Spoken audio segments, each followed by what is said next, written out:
UAPs, unidentified anomalous phenomena. Are they extraterrestrial, interdimensional, time travelers in origin, or are they simply a result of top-secret military black projects, false flag alien invasion psyop, drones, or other human-made aircraft? Join UFO historian Don Ecker, MUFON State Director for New York Chris DePerno, retired veteran pilot Commander Cobra, and well-esteemed host and researcher Martin Willis as they discuss the latest news and topics regarding UAPs with a no-holds-barred approach on UAP Crossfire.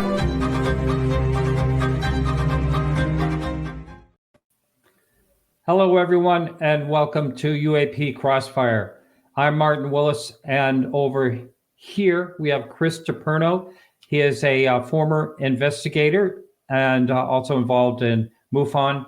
Down here we have Don Ecker, who's been at this a very, very long time. He was involved with the UFO magazine years ago and has written many great articles and books. And speaking of books, right down here, Kevin Randle joins us, taking the place of Commander Cobra. Now, these are all veterans, and I want to wish you all happy belated Veterans Day, and all you out there as well.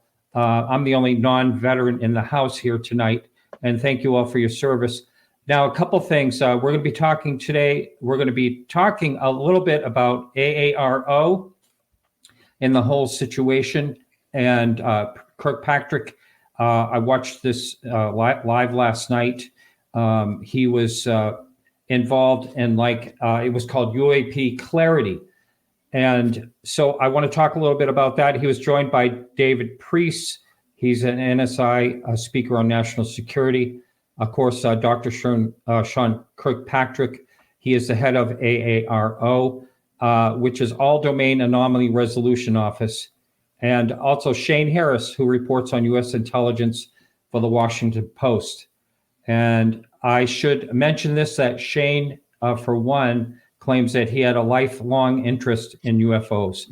So the one thing I want to say that I got out of this whole thing that I want to caution everybody about and point attention to really quickly, and that it should never, ever happen, and that is Sean Kirkpatrick is not naming people that are involved in, I'm trying to think what he called it.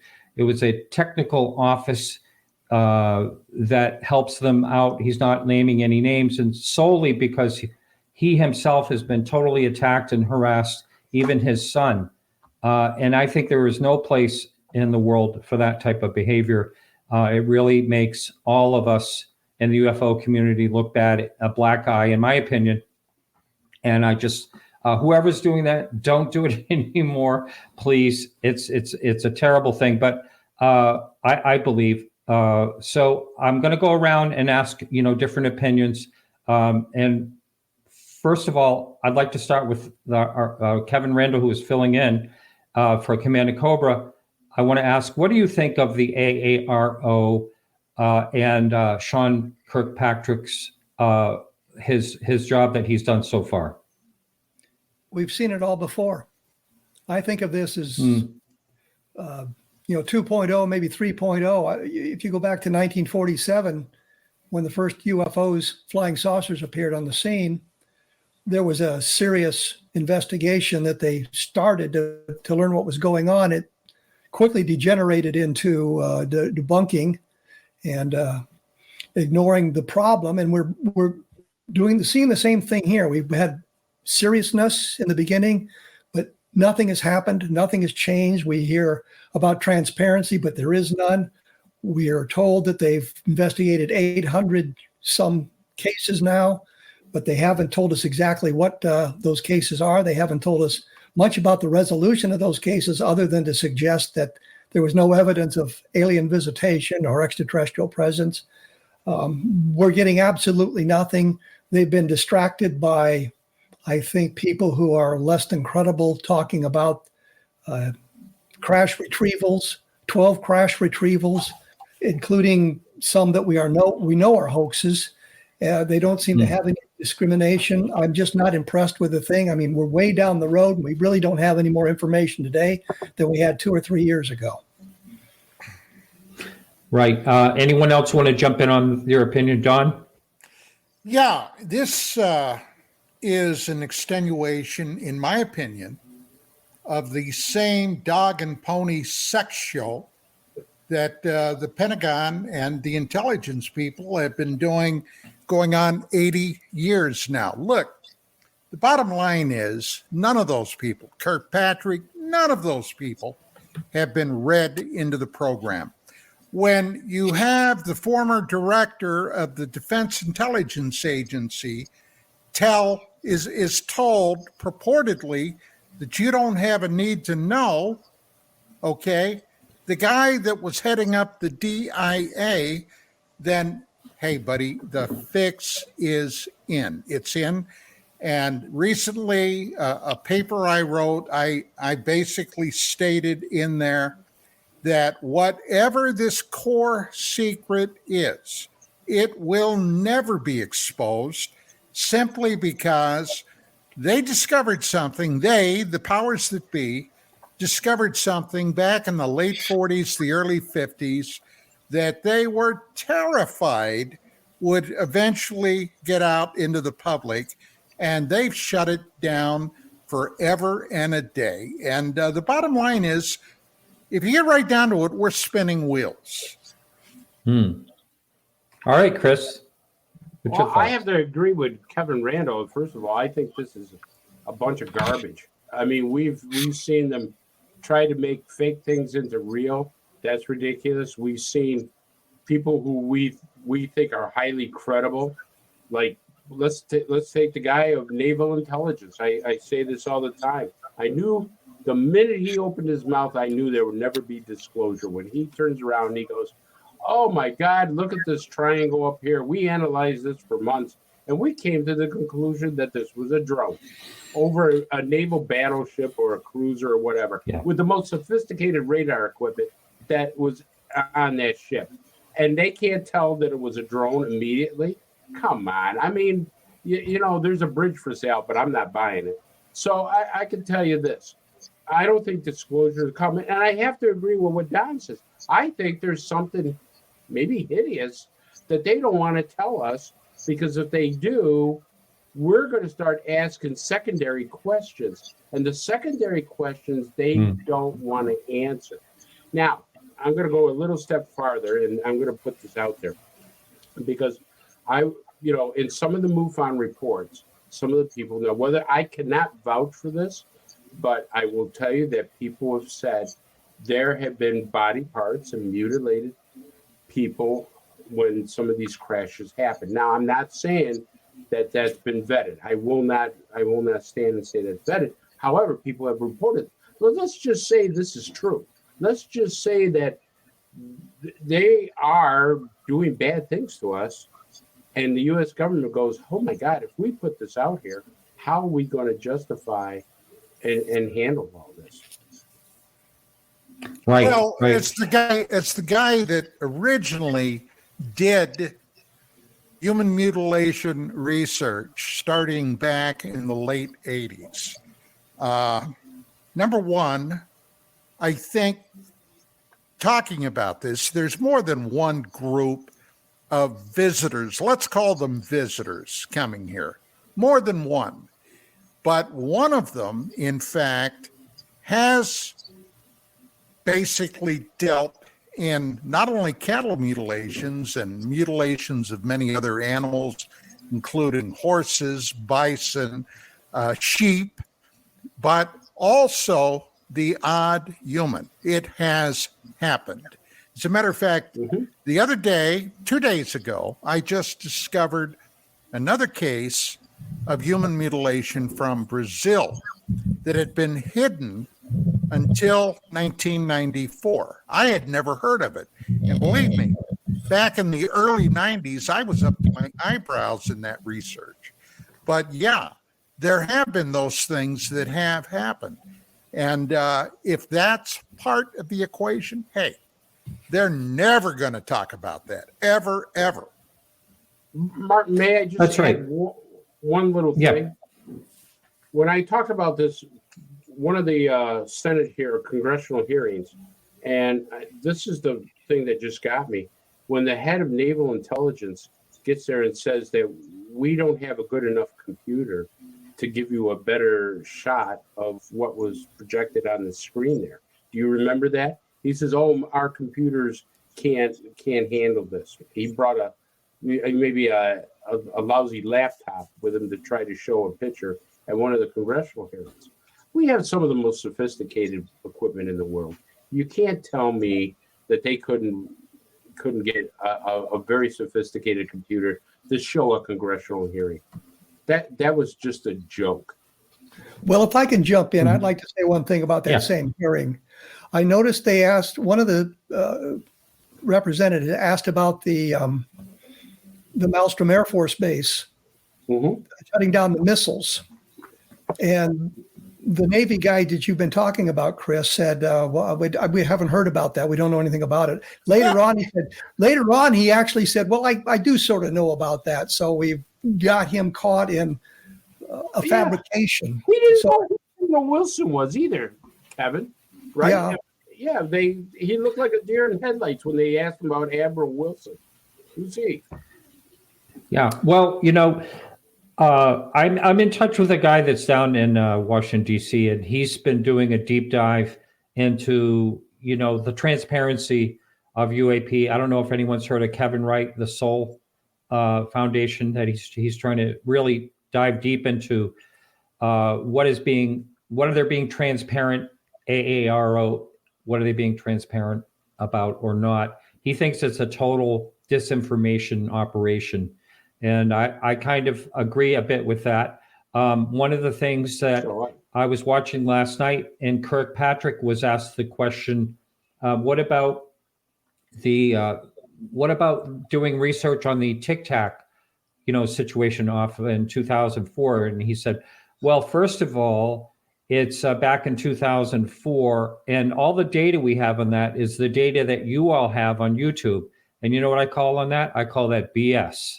Total BS. They have more data on that. They do. The data bricks were taken off of from the Hawkeye, the Grumman Hawkeye. That was there's more than one witness that has saw those data bricks taken away.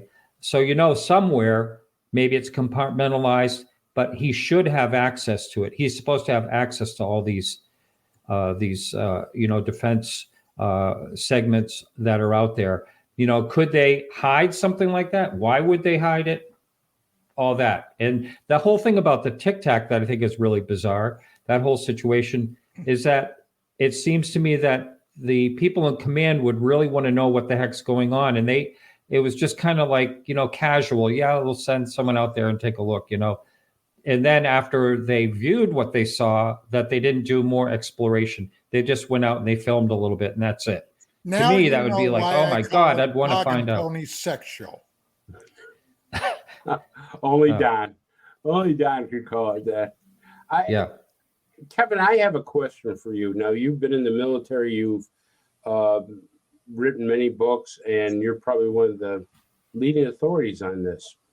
And I'm going to ask you about disclosure. Why? What, in your opinion, why are they putting on such a dog and pony show when most of the people in the world believe in UFOs now? I think they're trying to, as Don has said, they're covering up the ultimate truth. They can't go to disclosure. And in intelligence, one of the things you do is you deny everything. If you classified material, if you're called about it, you deny everything. Even if the other side can out the information. I'm thinking, we say there's no UFOs. Well, if they land here, that pretty well ends the conversation. But they haven't done that. So we can keep our secret because they haven't cooperated in that sense. There's clearly something going on. There's clearly something that they're hiding. And I think the other problem is it all has to do with power. If they admit that they don't have the answers, they begin to lose power. They lose financial gain. It's all related to that, keeping power and keeping the financial gain. The other thing we have to remember is at the very top of the leadership are all elected officials or appointed officials that come and go with the administrations. It's the bureaucrats at the lower levels that go on from administration to administration. They're the ones keeping the secret. And they can keep it from their bosses. I think the one thing you do, they say, well, how can you keep it from the president? And I think I've always said, well, if I was the president, I would call the director of CIA and said, what can you tell me about UFOs? And he said, well, it's classified. I can't tell you, Mr. President. And my answer is, you're fired. Bring your deputy in. But I think the real answer is, well, Mr. President, this information is scattered over a number of agencies here. Let me pull together a comprehensive report for you and we'll get back to you. And somehow that report never gets written. And pretty soon something happens and the interest wanes and they can go on to something else. And then pretty soon there's a new administration in town and we can start all over again. So I think it's just all of that combined, but I don't think they're moving toward disclosure. I thought at one time they were, but it's clear that there is no transparency. They're bringing in people who have no sense of history of what's going on to talk about the UFOs. I know that at one point they weren't interested in looking at the history. They didn't want to see anything later than 2004, 2005. I'm thinking to understand this whole phenomenon, you've got to go back to the very beginning and see how it's gone and how we have come to the point where we're almost going to hear about it. We're about to hear about it. And then pretty soon, no, we're not going to hear about it. And we can point to specific places in the history. 1948 with the estimate of the situation. And the chief of staff of the Air Force says, no, you didn't make your case. I want it rewritten, taking out the conclusion it was the craft were interplanetary as opposed to interstellar. We go to 1952. We've got Ed Ruppelt in there working hard to gather the information. And the next thing you know, the CIA is holding a panel and the panel says, hey, there's nothing to this. And the attitude of Project Blue Book changes to not one of investigation, but one of debunking and one of hiding information. We get to the late 1960s and we have the Air Force commissioning the University of Colorado to study UFOs. But what we learn now in today's environment, and we have the documentation to prove that, is that the conclusions were drawn before the contract was signed. A guy named Robert Hippler, who was a lieutenant colonel in the Air Force, wrote to the Condon Committee and said, here's what we'd like you to find, that there's nothing to this. The Air Force has done a good investigation and we should end the project. And lo and behold, we get down to the end of the project. And what do they find? Well, the Air Force had done a good job. There's nothing of scientific value to be learned and Project Blue Book should be closed. And that's what they did. Yet they continued the investigation under other names, moving on. And then we find out in today's environment, they've been actively doing this since for nearly 2 decades. So I don't think we're close to disclosure. And I think they're doing a wonderful job of hiding everything and diverting attention from don't look here, look over here where something else is going on. And I think we're being led down the primrose path. And what's the end goal? That's the most amazing thing is what is the end goal for this? Because there's got to be some agenda that they have with this. I'll tell you where it started, I believe. December 16th, 2017, when that Pentagon article came out. I think that's what this is all about. And just trying to kind of make some type of effort to make it look like they're actually doing something. I don't know. I mean, it seems like that's where all this spawned from. But Martin, here's the deal. It's just like Kevin said, they don't want to know nothing before 2004, 2005, which we know if we look back that far, we know it's not the Chinese, because Fitzpatrick said, well, we got to make sure it's not the Chinese. We got to make sure it's not the Russians. They might have this technology that we're not aware of. That's bullshit. Because the Chinese needed our planes in World War II to defend their country. And don't forget Bill Clinton gave them technology so they could launch their rockets. Yeah. In the 90s. So that's why I say disclosure is not anything soon, Martin. Well, there's also the fact that, oh, you just threw me for a loop, Don, because you got me thinking about something else I was going on this track. Yeah, the senior moment, as they say. Oh, that's a Biden moment. Oh, no. I know. Let's not go there. Let's not go there. But I think the bottom line with Aaro is that they're going to have a new director, and everybody's curious. They have a temporary one right now. I can't remember his name, but everybody is looking to them as if they're going to have information. Now, if I was on the outside and I just started looking into this topic and I watched that program last night, I would just simply say, well, hey, there's time to move on. There's really nothing. It sounds like they can resolve everything. And by the way, the spherical UFOs, the orbs or whatever, now they are making drones. So now just disregarding the fact that they've seen them all the way back since the Foo Fighters, now they're just saying, yeah, that's what people are seeing is possibly, it's either a balloon or a drone, these spherical, orb-shaped drones now they have. Well, there's So these something bomber else pilots I think that the Pentagon and the intelligence people are loath to address. And that is the simple fact that since the very beginning, okay, even when we were still in the process, the United States, of developing atomic warheads, UFOs, Foo Fighters, whatever you want to call them, had an inordinate interest in our nuclear program, our atomic program. From day one, Kevin mentioned Maelstrom. There were several cases in the United States where these objects came in and interfered with our ICBMs to the point that literally a number of them became unusable. They had to replace them. George Knapp, after the fall of the Soviet Union, traveled to the former Soviet Union and discovered that UFOs also interfered with their nuclear weapons. And this has been clearly documented. Okay, today, probably the majority of the public have no knowledge of this whatsoever. This is something coming out of the blue. And I can see some of these people out there going, oh, yeah, right. Well, the fact of the matter is it happened. And the government does not want to talk about that. Anyone follow up on that one? Well, I would just say that I think that if an outside force can disable our retaliatory capabilities, which is the whole thing about Maelstrom, that's a national security issue. And you can see why the government would want that covered up. They don't want our competitors in the world to realize an outside force can influence the capability of a retaliatory strike. That makes sense to me.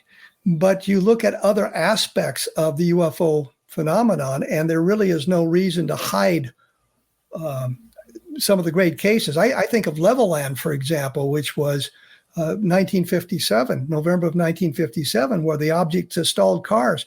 The sheriff said he'd gotten hundreds of phone calls on the night of November 2nd and morning November 3rd of this UFO around Levelland, Texas. I found out that Air Force officers were actually involved, and one of the cars that the Air Force officer was driving was stalled by the close approach of the UFO, which is something that had not come out. I outlined that in a book I cleverly called Levelland, but it was an investigation like that. And so you've got a capability that these things have manifested that we have no defensive ability to reject.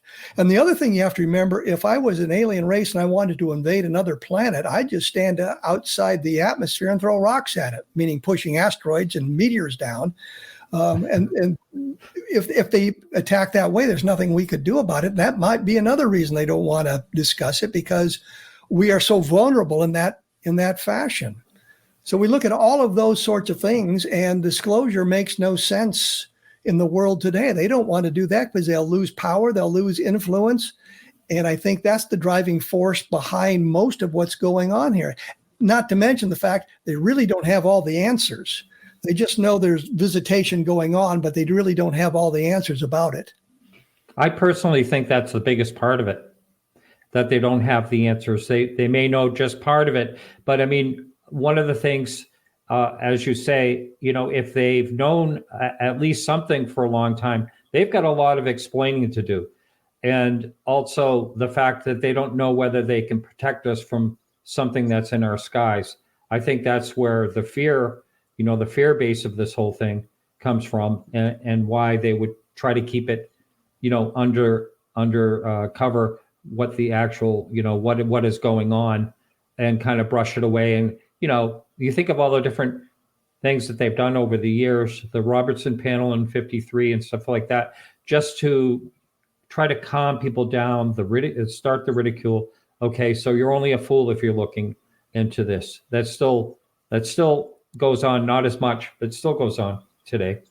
If you go back to 1947, one of the headlines that Don Schmidt and I found in a newspaper, it said, UFO flying saucers seen in 38 states except Kansas. And the gag was Kansas was a dry state. You couldn't legally buy alcohol in Kansas at the time. So they're implying that if you see flying saucers, you, of course, are drunk. And that kind of ridicule manifests itself today still. Sure. Let me piggyback on what Kevin Randle said. Here's the thing that gets me is that perhaps maybe they don't want to find the answers because they're scared of what the answers will be, because we've talked about them turning off nuclear weapons, but there's been reports that they've turned them on. And that's very frightening, that they not only can turn them off, they have been reported to turn them on. Now, if they can do that is a absolute national security threat, because if somebody could turn on a nuclear, who's to say next time they'll say, well, let's just fire one. I think the other thing you have to remember is when you're looking at that sort of thing, the national security aspect of it, they don't want, meaning the government, our government doesn't want our competitors to realize that our missile defenses can be influenced by outside forces. They're supposed to be immune to that, and yet we have good evidence that it has happened more than one time.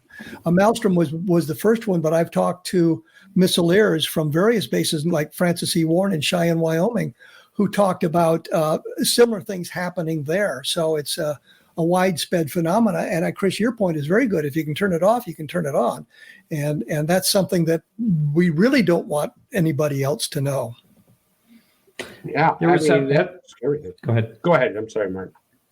No, go ahead. Finish the thought. I was going to kind of change a little. So no, I'm saying, and I think because of those situations like that, there's probably people in the Pentagon say, if we put our head in the sand, because they've done it before, if we put our head in the sand, maybe it'll just go away and we don't have to worry about it.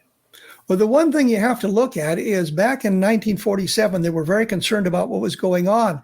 And slowly that concern evaporated because the invasion force never happened. There was no really consequence of the appearance of the flying saucers. And here we are nearly 80 years later, still nothing has happened. So they feel kind of comfortable in this idea, well, if it was going to happen, it would have happened by now. So we can just sort of ignore the problem, at least publicly ignore the problem. So Mario Woods, I've had him on my show a couple of times, and he was in the Air Force in security, and he was at Ellsworth. I think that's in the Dakotas. And what had happened there many times during a UFO sighting, and you don't hear much about this, was that a warhead would go into launch mode. So he would take their security truck, and drive it on top of the launch door that gets blasted off and put it in neutral and leave it, and hoping that if the thing went into launch mode, the blast door would go up and the truck might fall in and jam the missile and make it a non-launch. So this happened many times. So there are some times that they were messed with, but none of them ever launched. That's the bottom line. But there was that's a real interesting case, because he showed up when there was all the alarms were going off and there was a big orb over one of the missile heads, and one of the the launch sites, I guess you'd call it. And well, let's look at what would happen if one did get launched. Okay, terrible. That would open up Pandora's box. Mm-hmm. If we launched one, or if the Russians launched one, or the Chinese, my God, even today, North Korea purportedly has an ICBM capability with nukes. What would happen? Everybody ultimately would end up launching. And what would happen to the planet? The planet would, in essence, be destroyed. Now, if those people, in fact, those entities, those visitors, if they do have an interest in planet Earth, and obviously they must have some kind, they don't want to see the planet destroyed. So yeah, there's a dichotomy there of thought about what in the world is truly happening. I'm not sure. Don, we talked about this before. I don't think they give a damn. I really, because if they really cared a lot, I think they would maybe do a lot better job of helping us. I mean, everybody says, oh, the aliens, they're kind, they're peaceful. I haven't seen any of that. I'll tell you that. We talked about it on your show. And I will tell you that I haven't seen anything that they've done that would help our planet. Well, I've been banging away at this since the 80s. And the one thing that I've heard from, I couldn't begin to tell you how many people, and from all walks of life, there are more than one group purportedly that have been coming here. It's kind of like we're just off the freeway off-ramp, okay? Planet Earth is just off the freeway. And I was informed that a number of these groups are very benign. They're tilted kindly toward human beings. Others are here simply as a matter of scientific curiosity. Let's go to the zoo and see what the animals are doing. But I was told there is at least one group that have an inimical hatred for humanity. Now, I could never quite figure that out. I mean, my God, we can barely get out into space today, by all accounts. What could they possibly have against us? Until I had a really long, involved conversation with Ingo Swann. Now, Ingo Swann, for those of you who may not be aware of him, was the man that designed the protocols for the CIA and DIA's Stargate program, okay? And it's a long, involved story. I'm not going to go into all of it now, but the bottom line is all human beings have, to a certain extent, a psychic talent. Now, Chris and I will tell you that as cops, as police officers, when we were out on the street, often we'd get what we would call a hunch, or my gut would tell me. Am I right, Chris? Oh, yeah, sixth sense. We just kind of like something ain't right with this.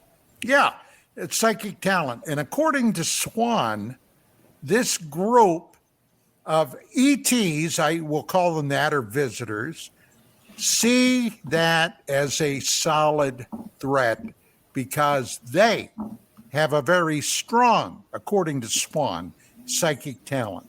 Perhaps that's part of the equation.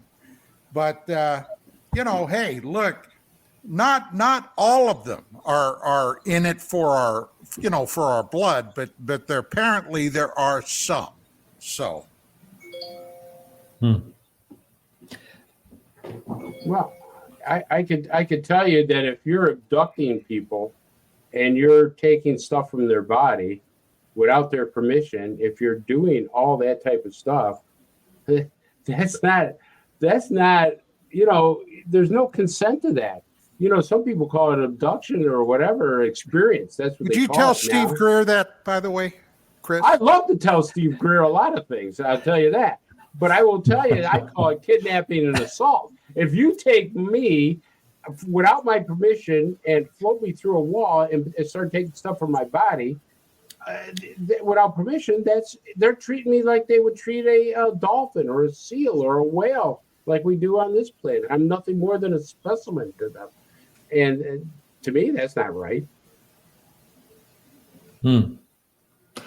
Well, let's get back a little bit more to how we think this whole thing is going with, do I want to say, transparency with our government when it comes to this topic. Kevin, you mentioned, what we've heard all the way along, and it seemed to me, like you just said when we were talking about this in the beginning, that it did seem to me like, wow, this is a real exciting time to be involved in this topic, because it seems like, the scientists are now that's something we didn't have before. Science is really looking at this seriously. A lot of people in science are, and it's because of that article, I believe.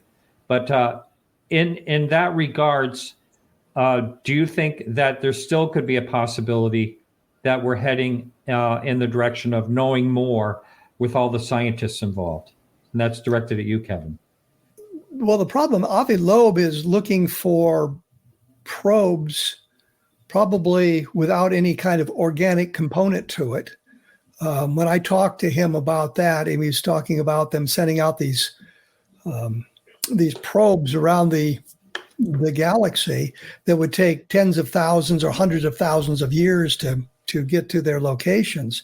So he's moved it in that direction. We have SETI, which is, I guess, a scientific endeavor in an attempt to find radio signals from another civilization. And I've always wondered, well, maybe they've advanced beyond radio signals and they don't use that radio anymore. And so we're kind of looking for nothing there.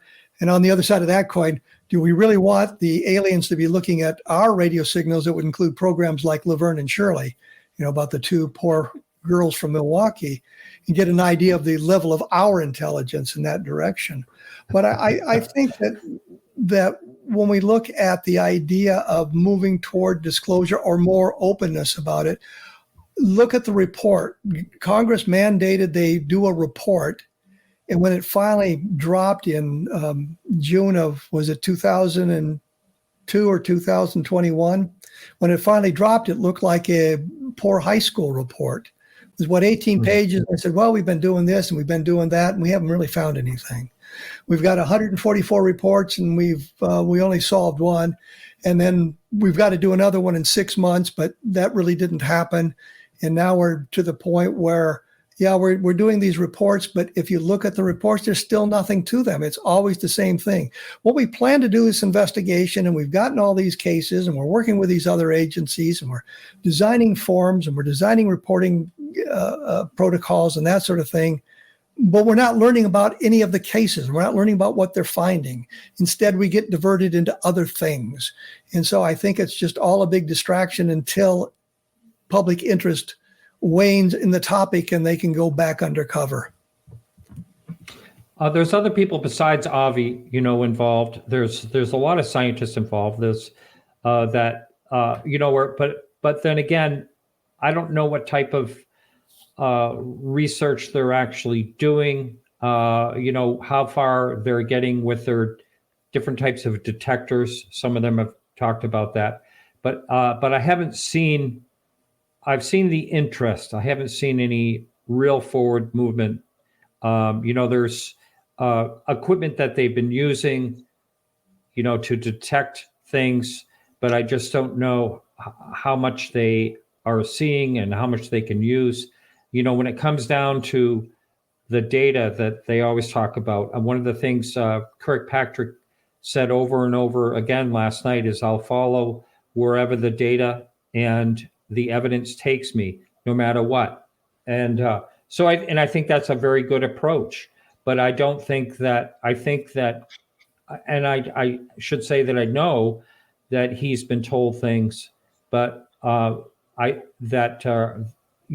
really important. It has to do with, for instance, I just mentioned Mario Woods. He did a 4-hour testimony with them, with Aaro, and told them everything he's told me. And we're talking beings and everything. But here's the problem. It's like, okay, they can take his testimony, but that's not evidence. And that's the problem with this whole thing. To get the hard evidence, it's always been such a problem. And I think that's the witness testimony is not covering it enough, according to the people that are in Aaro and the Pentagon. That goes down to my paper. Okay, there is a core secret about the UFO UAP phenomenon, and it is covered, enclosed by a special access program. You don't get any more ultra top secret than that. And unless you are on their bigot list, that's the list of people that are authorized to deal with this actual real information, all you're going to get is bullshit, okay? Admiral Thomas Wilson discovered that. And I don't care how much he denies the report that names him in it, okay? He is required by law to lie about that. The SAP, even acknowledging there is an SAP, would put him in violation of federal statute, okay? So he's got no recourse except to lie, lie, lie. And any of those people that have any real knowledge about this are going to lie, lie, lie. They have to. I have a question for the entire group, because this has been plaguing me. Why would Sean Fitzpatrick leave Aaro? Why? He's got the greatest, think about this. He's working on the greatest question in the world. Are we alone in the universe? And he should be able to have, David Rush says he doesn't, but I would think that he would have unbelievable information coming into it.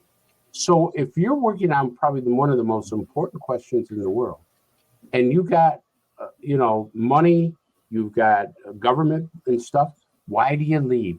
Why did he leave, Kevin? He's being pushed out, and I imagine that I'm getting to that. Okay. But it's all speculative, because we really don't know. We know that several weeks ago somebody else was appointed over him. He's still the director, but there's somebody else that now is sort of in charge. And then he says, "Well, I'm going to retire now." So he's being forced out. But it may be that they feared that he was going to leak things into the public arena that they didn't want leaked into the public arena. And so the way to do that is force him out. And I don't know what kind of pressure they might have applied to do that. And we've got the people talking about him not doing a good job, and then he's now going to retire. Well, he's been doing a wonderful job. And if you listen to him talk in the various programs that he's been on, and I've sat through some of the briefings in front of Congress or the Senate that we could watch on through the internet. He never really gave any information about what was being found. It was always about, well, we're going to do this, and we're moving toward getting this agency to provide us with information and that sort of thing. It was never about, well, we were looking at these things, and we're really kind of stymied here. We don't know what's going on, but we've got these wonderful cases. And now they're talking about how they've solved virtually all the cases that have come to them. So but the real point is, we do not know, because they're not being transparent. And that's the real crux to the matter. You were mentioning the scientific involvement. I've been reading a book about UFO witnesses, and there's a large number of people involved in the sciences talking about eyewitness testimony and the reliability of it, and how that really is not the best way to conduct science. You need something that's reproducible. You need something you can take into the laboratory. And somebody seeing an object in the sky isn't really great science. and you can draw as much information out of them as you can, but their memories are all colored by the environment around them. And I hesitate to mention the name, but Don Menzel, the great UFO debunker, was asked to review the Air Force Project Blue Book form on reporting a UFO. And he says, you've left out an important question, which is, did the witness wear glasses? And was the glasses on at the time of the sighting? And I'm thinking, that's really a germane question. You've got somebody who wears glasses and sees something they can't identify. You've got to know that what their eyesight is like and how it may have affected their perception of what they're seeing.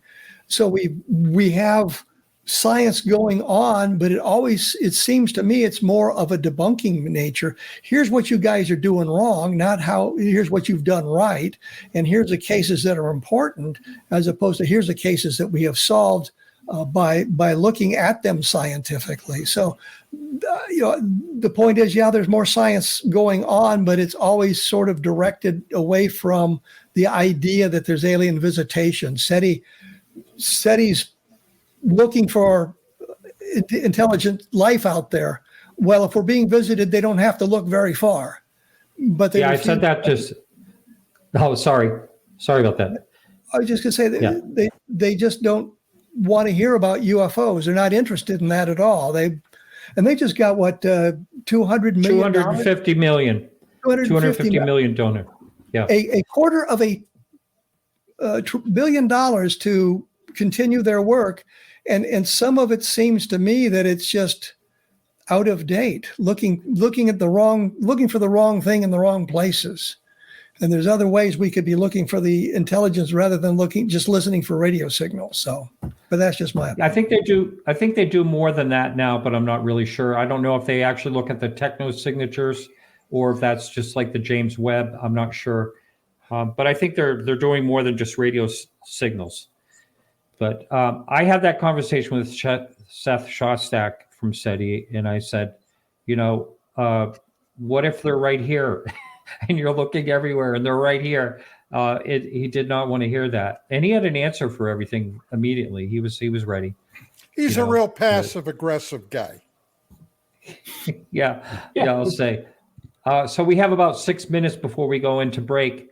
And when you were talking, Don, I think it was you that talked about special access programs. Are these like private entities or are they part of the government? Well, from what I understand, Martin, the recovered material, and by all accounts, we certainly have recovered material, was then farmed out to aerospace corporations. Okay. Now, the Thomas Wilson thing, all right, when he was requested by a number of people, including an astronaut, several other people, to look into this when he was still head of the DIA. He went back to the Pentagon. Somebody pointed him in the direction of an aerospace company out here in California. Now, I don't know which one it was. I have a very strong suspicion of which one it might have been. I'm not going to name them. But he called them up. They wouldn't talk to him on the phone. They said they could only speak to him under absolute, covert means. He flew out purportedly to the coast out here, went to this corporation. They took him into a secure vault, and he asked them his questions. Purportedly, the security supervisor pulled out their bigot list, looked in. Wilson's name was not on it, told him, sorry, we can't talk to you about anything, and politely said goodbye to Admiral Thomas Wilson, the guy in charge of the DIA. He was not a happy camper. And by all accounts, when he went back, he was ready to raise some particular hell until somebody pulled him aside and cautioned him about what could happen to him before he finally retires from the government. cooler heads prevailed, and he let the matter drop. But if in fact that's true, and private corporations, and I personally think that's exactly what they've done with this material, are now the people that are actually in charge of this. And among other things, they have no worries. They don't have to respond to FOIA requests or anything else because they are private. And they are the people that basically have, at this point, the keys to the kingdom. Well, how could this be, like, say, generational? Like, let's say we only got about 2.5 minutes left for the break, but how could this be generational just to carry on? Like, to say it's a corporation, a private corporation, and they'd be housing this stuff for like decades. There is something else that we've got to take into account. Okay. Back in 47, among several other things, after the Roswell event, the CIA came into its existence. The United States Air Force broke away from the U.S. Army Air Corps. It became its own service entity, and the National Security Act was enacted. Now, that is truly the scary part, because under the National Security Act, if something or someone is deemed to be a threat to national security, anything can be used against this individual or entity up to and including premeditated murder. Now, I could see a private corporation whacking somebody much quicker even than the government. Chris, would you agree with that? Well, David Grush has basically said that, hey, murder has been committed. When asked, he brought it up. He says that people over this topic have been killed. Now, if that is true. So generational. You got somebody that's retired and they saw where all the bones are. I could easily understand them taking somebody like that out before they would have a chance to talk. All right, well, we got to go to break, so hang in there. After these commercials, we'll be right back with more. Whoops, sorry about that, everyone. My camera, there's my camera. Welcome back. Here we are again, UAP Crossfire. We got Chris, Don, Kevin, and I, Martin Willis. And one of the things I wanted to start off with is, and also in that roundtable or whatever it was last night that I watched with Kirkpatrick, he was asked by a moderator, are any of the people involved in Aaro, we understand they're looking for signatures that may be Russian, maybe Chinese, or any of our adversaries.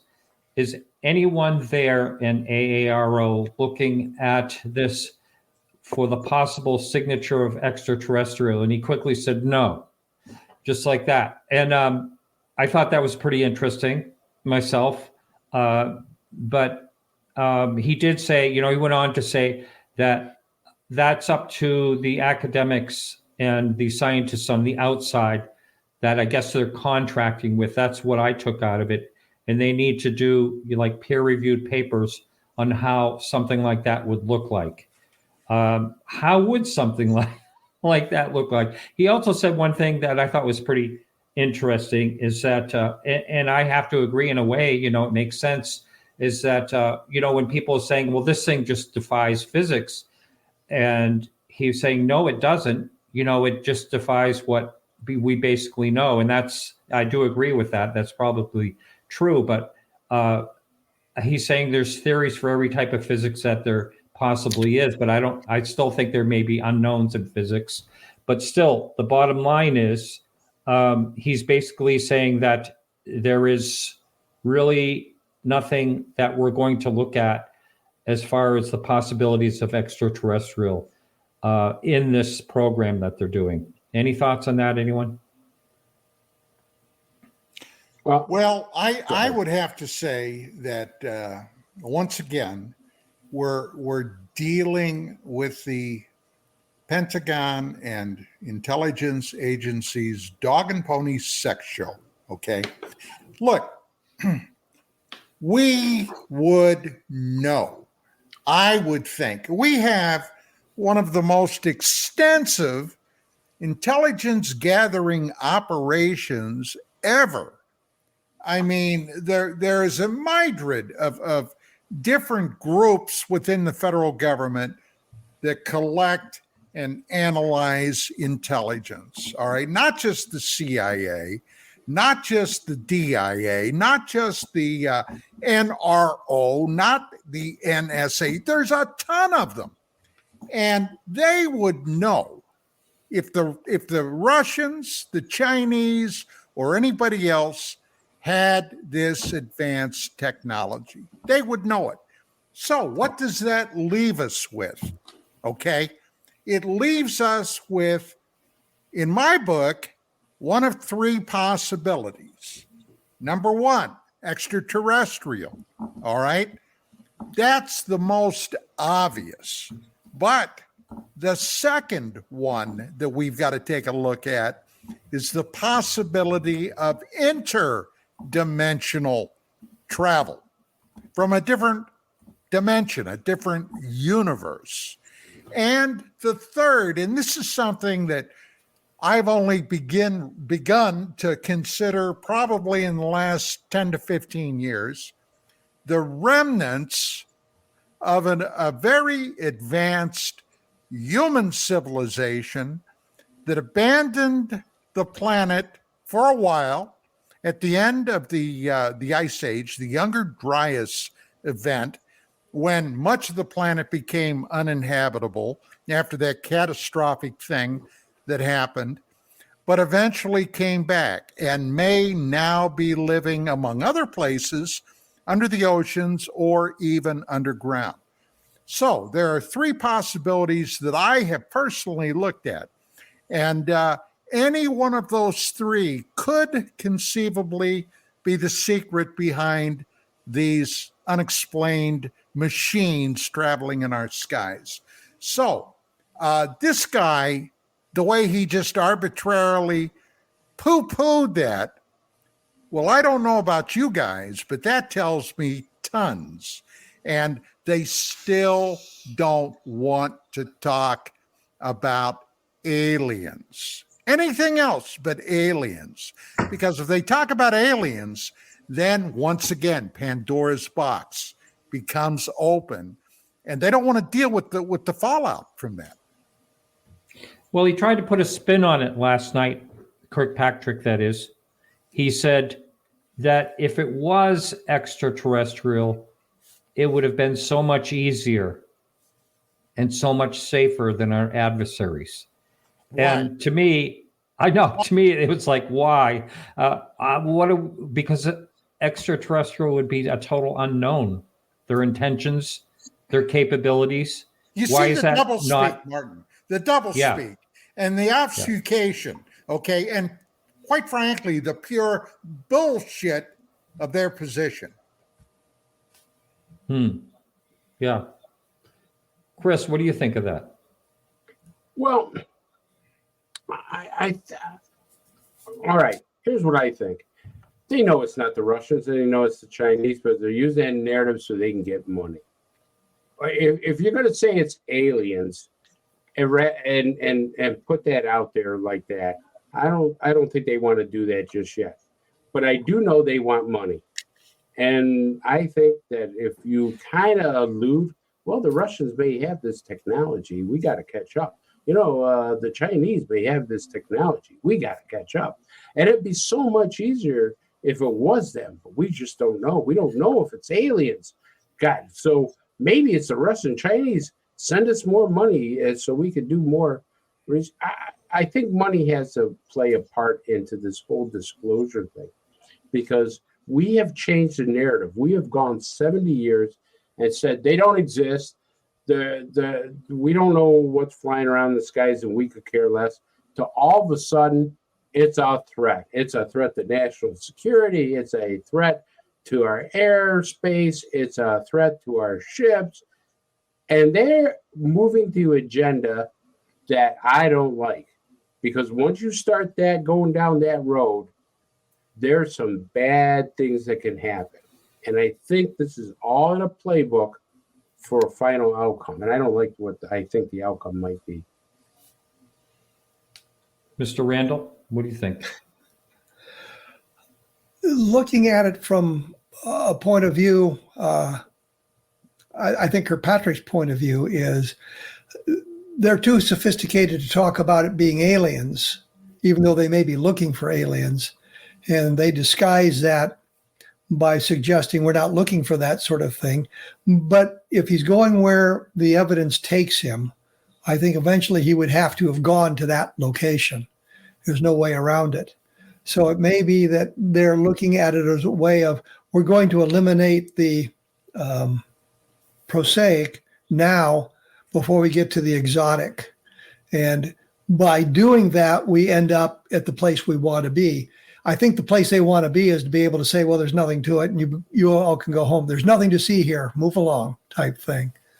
But the fact that he would say, well, we're really not looking for aliens makes sense to me, even if they are looking for aliens. But I think what they're really looking for is, I think Chris kind of hinted at this, what our competitors in the world are doing. I'm more worried about that than aliens, because as I said, if we go back to the beginning of the modern era of UFOs, and that would be actually with the Foo Fighters, it's been going on for quite a long time, and there has been no overt hostile action that we're aware of. It seems to me that most of the problems we run into is accidental injuries of people who were approached too close to the UFO, or the UFO approached too close to them, with some notable exceptions. And I think Don alluded to that at one point. But I just think that that comment is something that a government official would say to A, keep away from the ridicule factor, and B, knowing full well that if you're looking for these sorts of, or you're studying unusual phenomena, whatever the source may be, you'll eventually get to where you want to go. You know, one of the things that Chris just mentioned was the money. And I think that's really important, because that's, you know, the old saying, follow the money. I think that goes all the way back to Watergate. But really, when you think about it, NASA's funding for looking at the UAP topic was $100,000. I mean, that's like a lunch break money for them, you know? So, I mean, I don't think it's another thing, you know, we haven't talked about NASA, but it is another thing that I don't think I don't believe that they're really taking it seriously. I don't know what anyone thinks about that on this panel. I noticed the same thing when the NASA had their big meeting, whenever it was. I sat through the whole darn thing, and again, it was more of this, we're going to do this, we're going to do that, but it really didn't seem that they were taking it seriously. They're not really interested in this. They have other priorities that they're more interested in, and this is sort of a diversion to them, something they really don't want to be engaged with, because of the ridicule factor. And I would think that if we were able to demonstrate an interstellar spacecraft that actually visited Earth, the NASA budget would explode, because now we know it's possible. At this point, we sit here and we say, well, we know interstellar flight is really impossible because the speed of light is the limiting factor and all of that. Well, what if they figured out a way to defeat that? And once you know something is possible, you begin to look for it. But if you think it's impossible, you're not even going to try. So I would think that they would want to explore this because of the possibility that it would increase their budgets. But I think that they look at it as something that's just a diversion, and they really don't want to be caught up in the UFO phenomenon. Right. NASA has been disingenuous for a huge part of their existence. And I'm just going to mention a couple of things. Number one, back in the 60s, and we all were there, okay? We were youngsters, but I watched Project Mercury as a kid. And boy, I'll tell you what, I was excited. I watched Gemini. I watched Apollo. And of course, Apollo at that time was the crown jewel. We were in a desperate race with the Soviet Union to see who could get to the moon and return safely first. Well, we did it. And during that period of time, if you will recall, and I'm sure a lot of this stuff today is online, can be tracked down, there were plans galore about what we were going to do after we got to the moon. There were things like lunar colonies being planned. There were things like lunar manufacturing, because there are a lot of processes in that much, much less G environment up on the moon that we could do faster, easier, cheaper. There were talks of placing military forces on the moon. We went there 6 times. We had one mission that, thank God, we didn't, but we almost lost the astronauts on. And then suddenly we pulled the plug on it, period. And NASA's explanation was, well, you know, we've been looking at the American public. They now see these lunar missions as routine. They lost interest, so we're going to cancel it. Now, I don't know about you guys, but I've heard buckets of bullshit before, but that one took the top billing for me, all right? And we had future missions planned. We had the equipment, including rockets, built. We had the astronauts trained and ready to go, and they didn't. Then we started hearing rumors that there was another presence on the moon. Well, after December of 72, okay, the only thing we did was go into close Earth orbit with everything up through the shuttle missions in the 80s. But then something strange happened. Guys, something strange. And Kevin Randle will, I think, acknowledge what I'm about to say, all right? Because he served in an intelligence capacity, as did I in Vietnam. We suddenly went back to the moon with the Clementine mission in 1994. And Clementine had 2 objectives. Number 1 was do a close asteroid flyby, which they had to cancel because of technical problems, and go back to the moon and completely and entirely remap and rephotograph the entire moon. They took, the BMOD, okay, ballistic missile people, took and NASA was a part of this, 2.5 million photographs of the moon, okay? How many of those have ever been released? They were all classified. Even other elements within the Clementine hierarchy were not permitted to see these photographs. Now, Kevin will tell you, and I'll tell you, that in wartime, okay, we'll have reconnaissance missions that will overfly something that's interesting, and we'll photograph it. Go back, analyze the photographs. Then perhaps wait a little bit, go back and rephotograph it again to find out what changes may have been made. Gentlemen, I am convinced, all right, that the hierarchy, the people in the know, already knew there were and is a presence on the moon. They got photographs of it during Apollo, but Clementine, at least in part, was to go back, completely rephotograph the moon and find out what, if any, changes would be. Now, what could be more impactful to national security, and if you get right down to it, world security, than knowing that there is probably an extraterrestrial presence that's been on our moon for a long time, and what the hell are they up to? Gentlemen, do you have any thoughts about that? Kevin? Throw the ball to me, huh? Yeah. Oh, yeah. He mentioned your name a few times. Yeah. Don is right about one thing. In intelligence work, you photograph, you do reconnaissance missions, you photograph, you go back to see what has changed, to see what's going on and that sort of thing. It is curious that we made the effort to go to the moon in the 60s, made the effort to talk about what was going to happen next. We were going to go to Mars. We should have been on Mars literally decades ago. And yet they said, well, as Don has mentioned, the American public was against it. Well, we spent $400 million to go to the moon. And I'm thinking, yeah, but the money didn't go. It still remained here. It was put back into the economy in various aspects of it. It wasn't like we burned up the cash.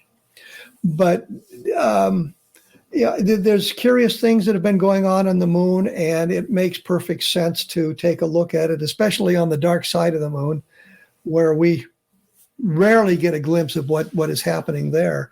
And I think they're finding things about the moon that we didn't expect. But I just don't understand that. And I heard what Don had talked about too, about the Clementine program and the literally millions of photographs that you had to have special clearance to see the photographs. What possibly could you have seen on the moon that would have to be classified? Right. In the photographs. I mean, there's no reason for anything to be classified there.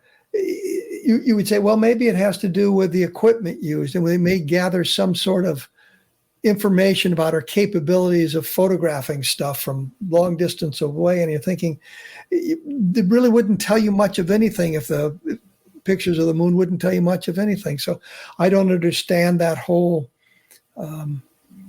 part of NASA classifying it and keeping that information away, not just from the general public, but from their own people. In some instances, they just didn't have the need to know. So it's really a conundrum in that respect. Now, doesn't the moon isn't it helium-3 that's supposed to be something that they could actually mine and use? Yes. For fusion reaction, yes. Yeah.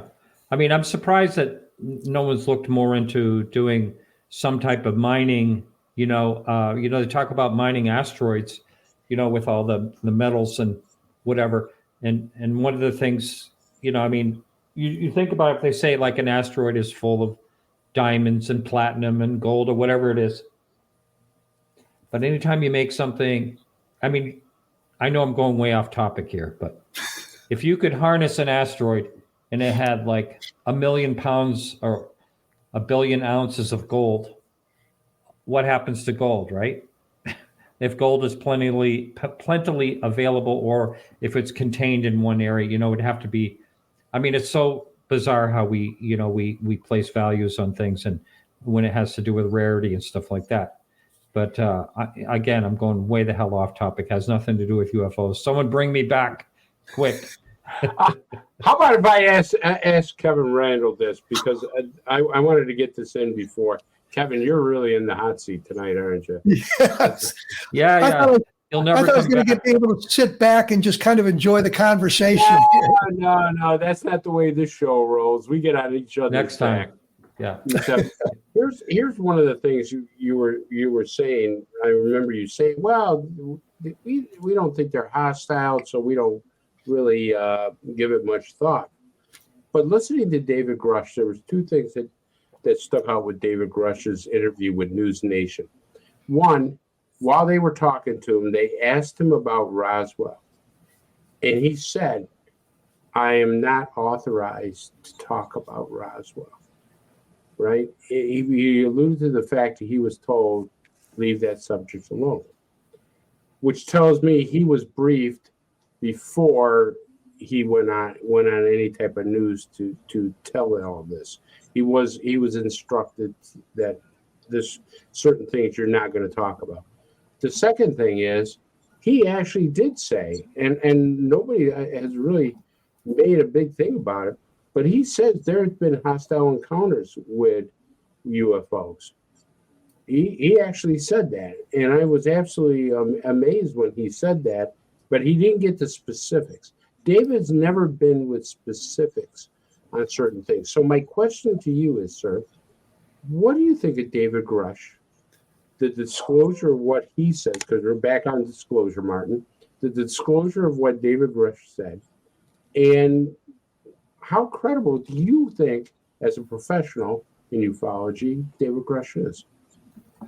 Let me preface this by saying I really hesitate to say anything nasty about anybody anymore because it always comes back to haunt me, even when I'm right. But the problem with Grush is he didn't say anything we didn't already know.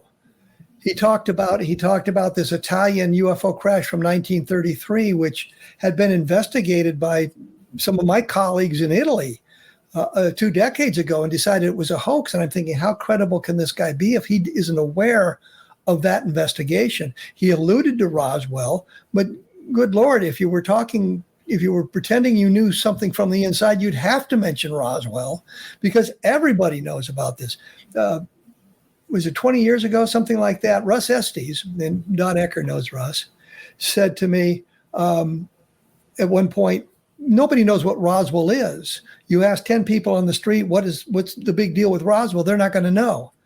Today, you say, you ask 10 people on the street, what is Roswell? And they're going to talk about aliens. It's in the public ether around us. So he had to mention Roswell, but he's given us absolutely nothing. Rush is giving us absolutely nothing that we can look at. He doesn't name names. He doesn't provide hints of where things might have happened. He says, well, there's 12 incidents. I'm wondering who he's talking to because I can point to people that I've been in contact with who talk about various aspects of this. And I know that they're not telling me the truth, that they've heard something from someone else and they've just kind of incorporated it into their stories. I want to know who he's talking to. I want to know what they've told him. I want to know what the incidents are. If he says, for example, take the alleged Las Vegas crash of 1962, which I think everybody knows I was sort of the authority that brought that into the public arena. I am now convinced that was a very bright meteor, and it's separated from the Utah aspect of it. There's two separate things going on there. But if you mention something like that, that to me would damage his credibility because I know things about that aren't general knowledge. I think that to understand what he's talking about, we've got to know what the sources are. We've got to know the names of the people who he's talking to, how he came in contact with that information. And I know, Don, you're going to be aware of this as well as I am. You look at the shadow box with the picture of him that's got his medals on it. The highest medal he's got is a meritorious service medal. That doesn't suggest to me any combat. Well, I wasn't going to say that, but yeah. But I was thinking of the higher level of those kind of service medals that you would get if you were really on the interior. And once you've completed the assignment, then they give you the Distinguished Service Medal, or they give you one of the higher meritorious service medal. Clearly, he has no combat awards, and that wasn't that important to me. I just noticed that he didn't have some of the higher level service medals that you would expect him to have. He was that inside of what was going on. So there are little things like that bother me about his testimony and his story that could be turned around by a couple of simple sentences, providing us with additional information that we could check out. And we say, okay, yeah, this guy is credible. Right now, I really don't know.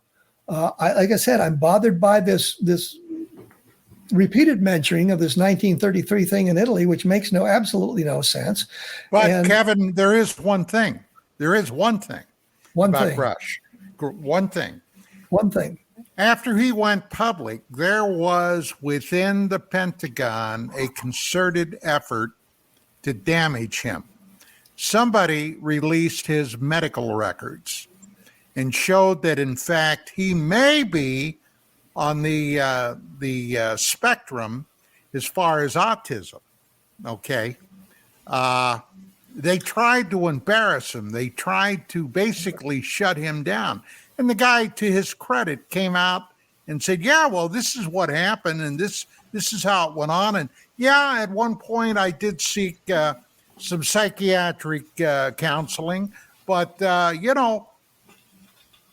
who today couldn't benefit from some of that?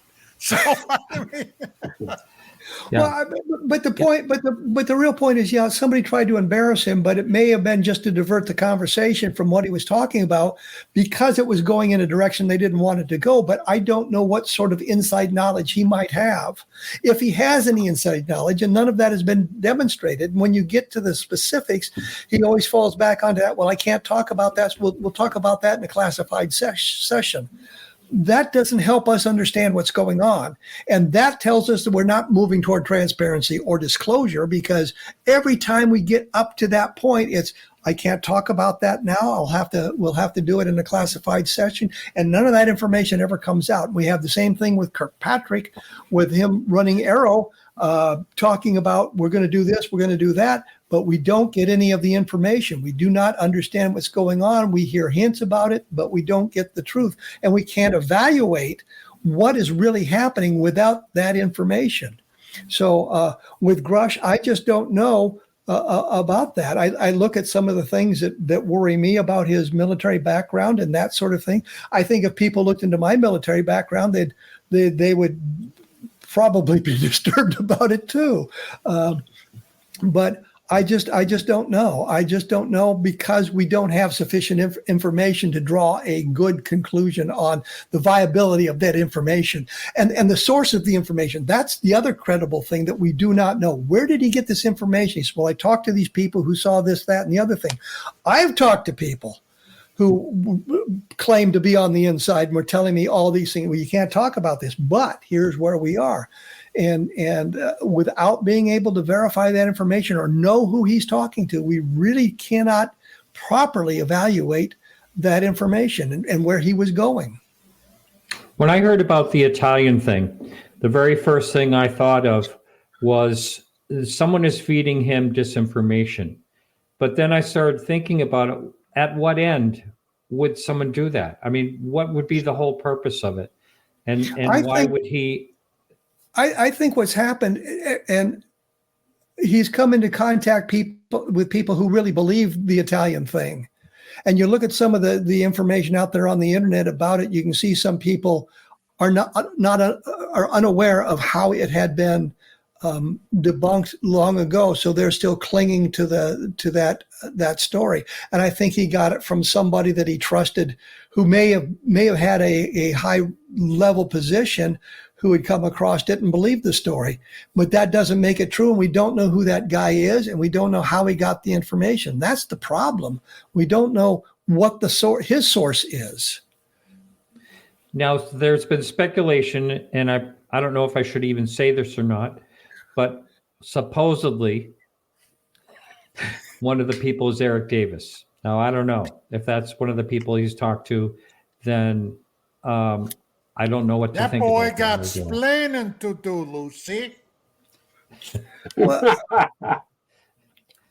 and that's the thing I have heard, and again, I have not been able to verify it. I heard that he was out at Skinwalker Ranch, and that would put him into contact with certain people whose credibility I find less than exciting. The but they would people's what another thing I've heard out there too. Yeah, he was part of Bigelow's outfit. But that's well known. But okay, all right. But that would put him into contact with certain people whose credibility I find wanting.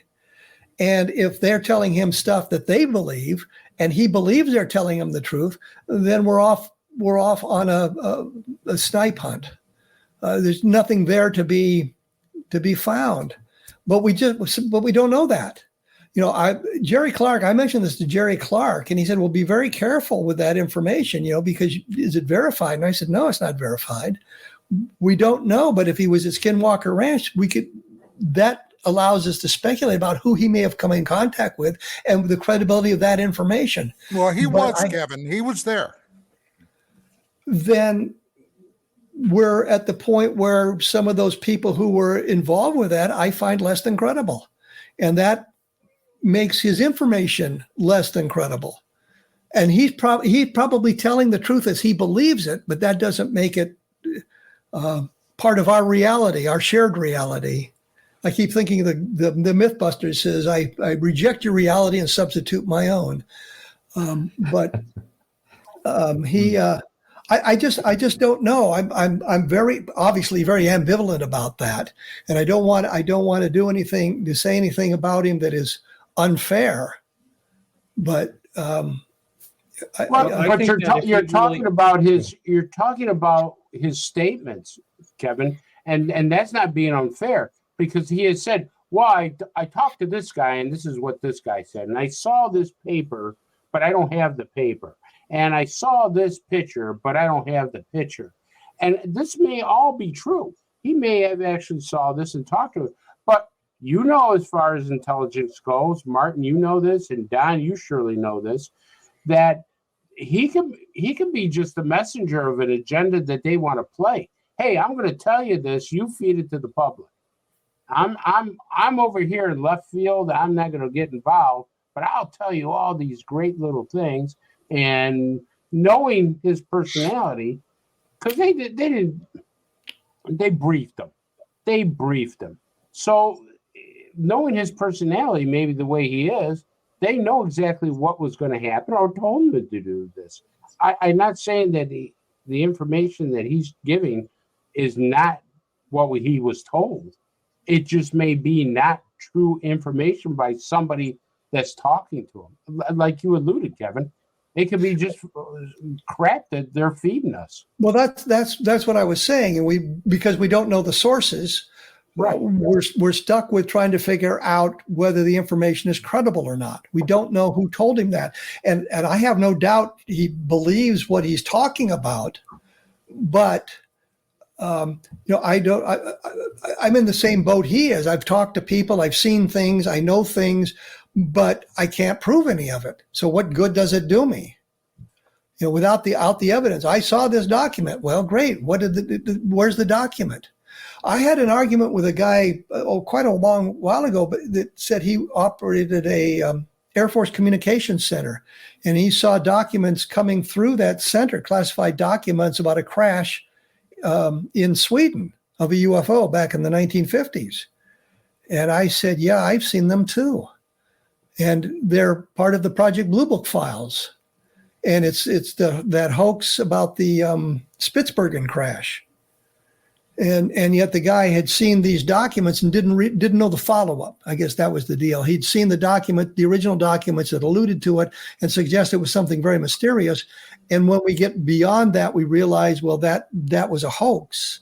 That had nothing to do with alien visitation. In the original story, I think they were talking about the Cyrillic alphabet being on the control panels of the UFO that they'd found, the saucer they had found. But he had seen these documents, and he was convinced, because they'd come through the communication center, that they was talking about an alien spacecraft. And that's where we are with Grush. We don't know what he's seen. We don't know who's told him what, and we cannot verify it. We cannot take it beyond that without any additional information. And I'm very I'm very wary of that. Now, we're supposed to get a report sometime in 2024 that's going to reach out to all these programs that may or may not house some type of, crash retrieval. I guess the question I have, and like to hear everyone's opinion, do you actually think, when he first came out with that, I went, whoa, that's really quite a statement to make. But maybe it's not a crazy statement. Maybe there is crashed vehicles that we do have. There's something I heard recently that, that sounds really interesting. But again, I don't know if it's true, so I'm not going to say it on the air. But I guess the question is, do you believe that the United States has recovered craft? I don't know who wants to take that. Well, I will, because I'm the big Roswell advocate. And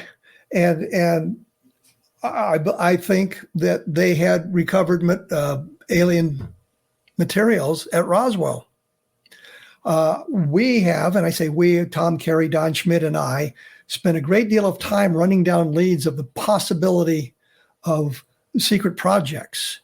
And when they investigated in the mid-1990s, the Air Force investigated in the mid-1990s, had there been a secret project that would cover that event up, I mean, prove the event was something terrestrial, they would have trotted it out then. Because what would be classified in 1995 that they were doing in 1947, that technology, whatever it was, would be far out of date. So I lean toward the extraterrestrial because we don't have a good explanation. So yeah, I think the government does have crash retrieval materials. I don't think there's 12 of them. And if there was 12 of them, that would imply that we engaged in hostile combat with them and knocked them out of the sky, because I cannot believe that you're an alien race and you've discovered the secret to flying through interstellar space, which would be it would be next to magic. And then you arrive on Earth and the first thing you do is you crash. The numbers just don't make sense to me. But the Roswell case, because of the work that I've done, the work that Don Schmidt's done, the work that Tom Carey has done, and the work that others have done on that case, suggests that there is no good terrestrial explanation for it. So that to me says there's one, and Crush alluded to Roswell, but he also alluded to this Italian thing. So I don't know what the other 10 would be.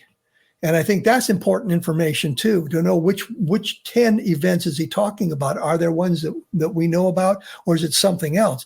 I did a book called Crash When UFOs Fall from the Sky, and I think there's 118 crash is mentioned in that book. Very few of them, I would say, are actual alien spacecraft. It's things that have been reported as single witness stuff. It's interpretation of rocket research and all kinds of other things in these crash stories, including hoaxes. But I need to know what those other 10 cases are that he alluded to, and we don't know that information. Don, you have mentioned before on this show that you think that would be the answer, that they were shot down, right? Yeah, I for years, I followed reports of purported hostilities between UFOs. All right. I personally think now, in my paper, I used Grush's figure of 12 possible recoveries. Now, if you get right down to it, hey, doesn't matter if it's 8 or 14 or 6. Okay, I think I feel confident that there have been more than 2. But the bottom line is, Kevin made a perfectly valid point. If any of these are interstellar and they are coming from another star system to this system, and once they get here, they crash. Well, even in my paper, I said that never made any sense to me. But what would make sense, because I saw it with my own eyes in Southeast Asia, combat where aircraft, in that case aircraft, were knocked out of the sky. So these things, if in fact there were crashes, and as far as that goes, that could even include the Roswell event. All right.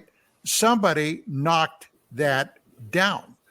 So I can remember 20 odd years ago, there was a theory being pushed around that it might have been an experimental radar down at Roswell that caused navigational problems in this object and it crashed. Well, that never made sense to me either. But a laser, a heat beam, a missile, that would make much more sense. So for whatever it's worth. One of the things, this is a question for Kevin, again, Kevin. Yay! Because you investigated Roswell. So one of the things I think is really curious is, they talk about this metal that they found. They can pick it up, they can bend it, and it pops back into the original position. Then Marcel says he can hit it with a hammer and it won't do anything. Well, there was pieces everywhere. So it kind of like, okay, this is, a type of metal, whatever it is, that is so incredible and can do so much, yet they're talk about pieces just in shreds everywhere. It almost doesn't even make any sense with a type of metal that can't be damaged with an explosion, Martin. Well, no, I was going to say the craft wasn't made up of just one type of thing. How many different types of surfaces and metals and things are in your car? So you might have a piece of metal that's very strong and you hit it with a sledgehammer and there's no damage to it. And you have another piece of metal that is thin and you can crumple it up. I mean, it's just various components making up the total craft. So I was never bothered by the discussions of various kinds of metal. Bill Brazel talked about the metal that was light as balsa wood, felt like balsa wood, and he said he got out his pocket knife, which he used to cut barbed wire on, and he wanted to get a scraping on it, see if there was any stratification. He couldn't get a shaving on it. So here's this metal that is incredibly lightweight and incredibly strong. You talked about the what we call the metal with molecules with a memory. We talked about that. So we looked at all of that sort of thing. He also talked about what he called monofilament fishing line, that you shine a light in one end and it comes out the other. Well, he's talking about fiber optics, obviously. So he had a variety of different kinds of things found, so that the fact that one is incredibly strong and one you could fold up and it would unfold itself doesn't mean that it was not a component. There weren't different components in the craft. Yeah, I just want to, answering Martin's question, and I know he's dropped off. Hopefully he'll come back in. But as far as crash retrievals go, I think we have crash retrievals. I think we've had probably more than one. I don't know about 12. That's a big figure, Kevin. You know what I mean? To have 12 of them and not have more of the public knowing. But I do agree that I think we've been working on direct energy weapons and exotic weapons. If you talk to people like Ken Jordan, who is the head of the Future Army's Weapons Lab, they've been playing with plasma for years. I know in the Hudson Valley at Tuxedo Park, Alfred Loomis, who was a billionaire and a brilliant physicist, had a secret lab there that they were working on direct energy weapons and all kinds of other different things at that park years and years and years ago. So is it a possibility we had something to shoot these things down? Yeah. Do I think we shot down 12 or 12 of them crashed? Because the thing is, if you have the ability to come light years here at the speed at which they can do and travel through that, the probability of them crashing here is pretty remote. I mean, it just doesn't make sense for that. Well, I've always said on that, what made them crash? I said, well, maybe somebody pushed the wrong button. I mean, the beings in there may not be infallible, but the other thing, if there was 12 that crashed here and we recovered them, what about South America or Africa or Asia or Europe? Why aren't there similar events there? Yeah, we talk about that, but we don't have the same kind of evidence for something happening in those locations that we do for the Roswell case, for example. But reports have come out of Russia. Yes. Yeah. I talked back in the very, very early 90s, after the collapse of the Soviet Union, when Dr. Marina Popovich came over. And I talked to her extensively through an interpreter. Her English was not good at all. I speak no Russian, but they had, according to her at any rate, they had incidents where these things went down there. Now, went down why? I don't know. but they did suffer crashes. Well, we think about Shag Harbor too up in Canada, but my point simply is this: if they were coming down, raining from the sky, clearly something would have happened in a location where they couldn't cover it up. Roswell was unique because of the location of the base, the access the military, or the military could control access to the media in the local community and that sort of thing. So it didn't get out. But what if it had crashed in near New York City or some other hub where the military couldn't control the information getting out? We'd have a whole different conversation. And the point simply is, the more crashes you have, the more likely something is going to happen in a location where they couldn't possibly cover it up. There would be too many people involved. Too many people would have seen something. And that sort of thing. And that's really my point. It just doesn't make good logical sense to me. It's got to be, when you have the crash, it's got to be in an isolated location where the government or the military or the law enforcement can control the information until they can get it cleaned up. And the more crashes you have, the more likely they are going to be unable to do that. But Kevin, if we had if we had so many crashes, as they say, wouldn't we have so many whistleblowers? I mean, let's face it, if a flying saucer crashes, it's not going to take 5 or 6 people to get this thing. You're going to need 40, 50, 100, personnel to get this craft. Out of those 100 personnel, if you had that many crafts, there'd be a lot more people talking about it. Do I believe there's crashes? Yeah, but I mean, come on, not this. With the Roswell case, we found an awful lot of people who were in Roswell. We were very fortunate that Walter Hott, the public affairs officer, had created a yearbook in the summer of 1947. So we had basically a list of virtually everyone who was on the base, and we could target them, and we could find people who would be in specific positions to tell us information, and we would get some stories. A guy named Robert Smith talked about how he had been building crates, and they were loading crates on the aircraft to fly this stuff out, but the crates seemed like they were empty because the material was so lightweight. And he talked about a sergeant who had stolen one of the pieces of memory metal that we talked about and showed it around. But of course, we don't know who that sergeant was, and we could never get our hands on the metal. But the real point is, you're absolutely right. The more times we have to deal with that, the less likely is they're going to be able to keep it under wraps, because too many people are going to know. And so that's why I think there's a limited number of crashes. And the Soviet Union, Don, if they'd had crashes, I can understand them keeping it under wraps because their society was certainly a lot different than ours.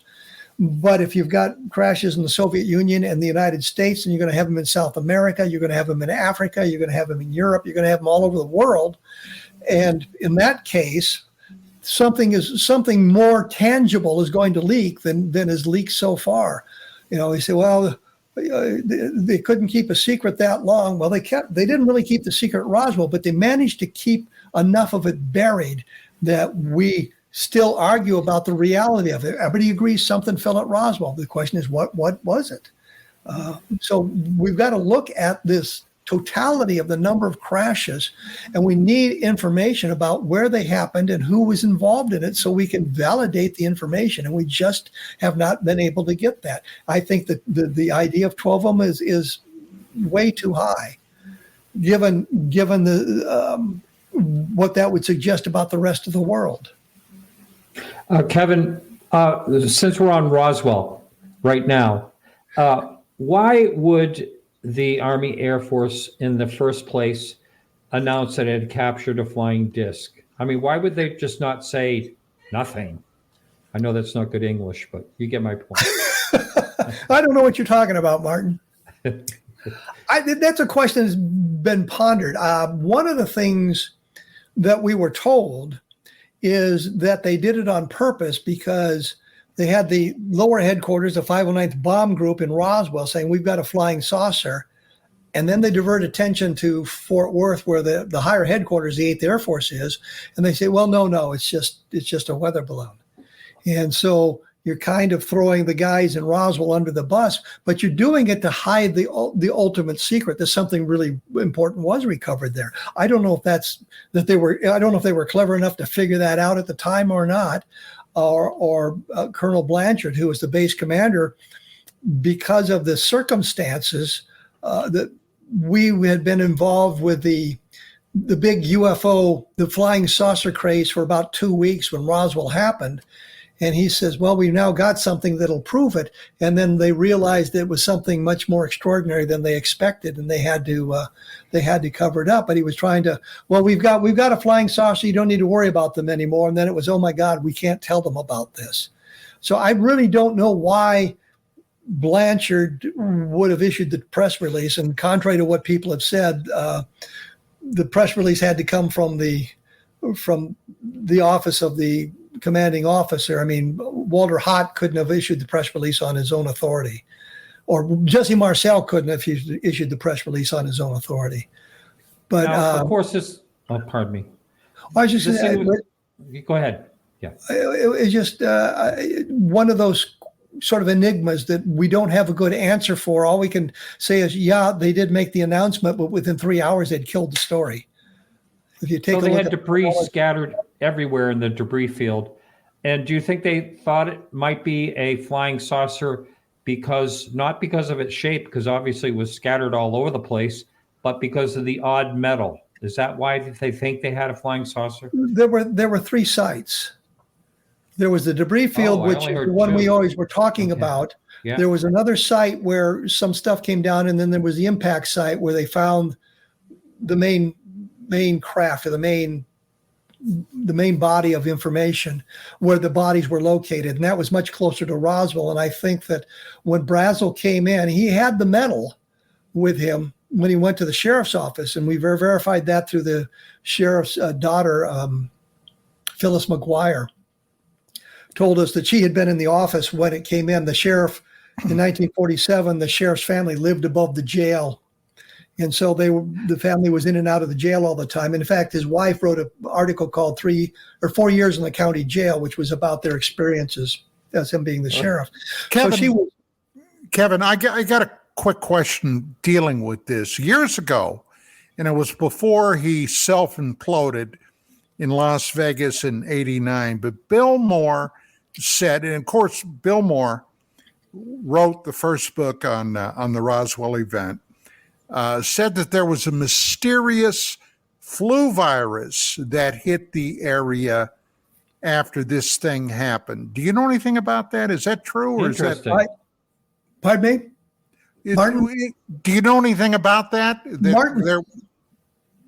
No, I said interesting. I never heard of it. Okay. No, I hadn't heard anything like that. And we talked to an awful lot of people in the area, and they never talked about anything like that. My point with Phyllis McGuire was she was in the office. So when Brazel came in the office, he had some of the debris with him. And if it had been a weather balloon, Marcel or somebody at the base would have identified it as such, but they thought enough of it that they sent that material on to Washington, D.C., and that was on Sunday night before Marcel and Cavett went out to the debris field to pick up the debris. So, the mysterious metals, it was strange enough that they thought that they had a special flight into Washington, D.C. with that stuff. So it's kind of those things. We talk about crashes prior to 1947, before Roswell, and I'm thinking if that had happened, and the Italian thing fits in here, and Cape Girardeau in 1941, by the way, fits in there as well. If that had happened, the response by the military would have been different because they would have known about these things earlier, and they were kind of caught off guard by what happened by the whole UFO thing starting in June of 1947 and the whole Roswell thing. So that suggests to me that there was not something that preceded Roswell based on that. But the metallic debris that they found on the field, and Jesse Marcel, both senior and junior, and other people described it. Bill Brazel described it to us as well, that it clearly was nothing of terrestrial manufacture. They might not have known that right at the time, but they knew it was something strange enough. I'm surprised that Brazel took it to Roswell as opposed to Alamogordo, because his family had been living in Tularosa during the school year so the kids could go to school. And Tularosa is right near Alamogordo, which was the Alamogordo Army Airfield. So I'm not sure why Brazel took it into Roswell, but that's where he took it. And the sheriff didn't know what it was. Marcel came out and looked at it, didn't know what it was, and they arranged for some of the materials to be shipped to Fort Worth and then on to higher headquarters on the Sunday afternoon. Gentlemen, we are out of time. Thank you all so much. Thank you all for listening, and thank you, Kevin, for filling in.